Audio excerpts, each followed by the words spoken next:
Two artists, two morally complicated performances, and a bond formed not through comfort, but through intensity. While working on some of the most demanding roles of their careers, Oscar Isaac and Teyana Taylor developed a deep creative connection, one rooted in respect, vulnerability, and shared chaos. At one point, Isaac told her plainly, "I think you're the coolest person I've ever met in my life." This is how that bond was built. At the time they crossed paths, both actors were entering defining chapters. Oscar Isaac was deep into playing Victor Frankenstein in Frankenstein, directed by Guillermo del Toro. This was no traditional adaptation. Victor is volatile, unhinged, violent, and cruel to his creation, played by Jacob Elordi. Teyana Taylor, meanwhile, had just retired from music, walking away from the identity that made her famous. She took a leap of faith and almost immediately landed 1001, a performance that stunned critics and caught Isaac's attention. Isaac said, "When I first saw 1001, I was blown away. It felt like she didn't even know the camera was there." That moment of recognition became the foundation.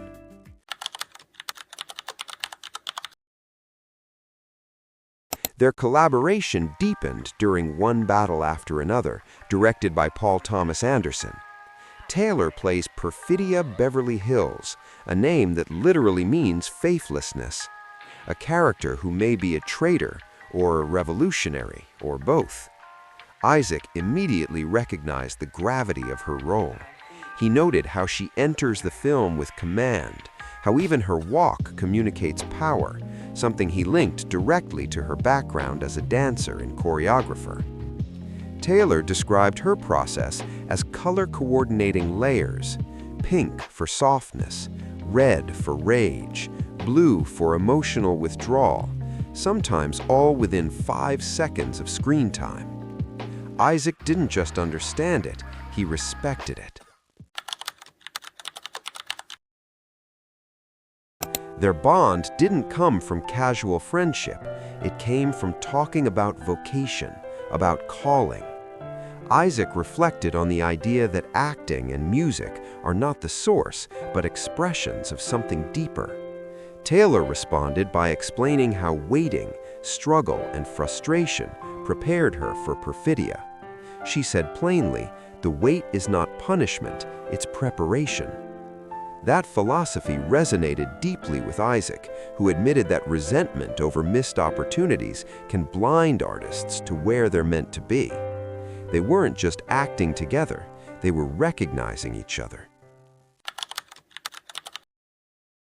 Their conversations turned darker when discussing the hardest moments. For Isaac, Frankenstein demanded extreme physical and emotional output, weeks of running in the rain, high-heeled boots, relentless motion. But the most difficult scene wasn't the violence, it was the final confrontation with the creature. Isaac described Victor as someone who never thinks beyond creation, who sees his creation not as a being, but as a reflection of his own shame. Taylor immediately reframed it. Even though he's 7 feet tall, he's still a baby. That insight struck at the core of the film, and at Isaac himself, who admitted the role forced him to confront ideas about ego, parenthood, and control. By the end of their collaboration, something was clear. This wasn't just professional chemistry, it was mutual admiration built on courage, discipline, and emotional honesty. That's what made Isaac eventually say, "I think you're the coolest person I've ever met in my life."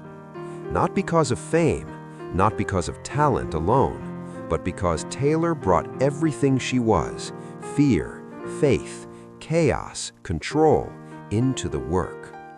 That's what real bonding looks like in cinema.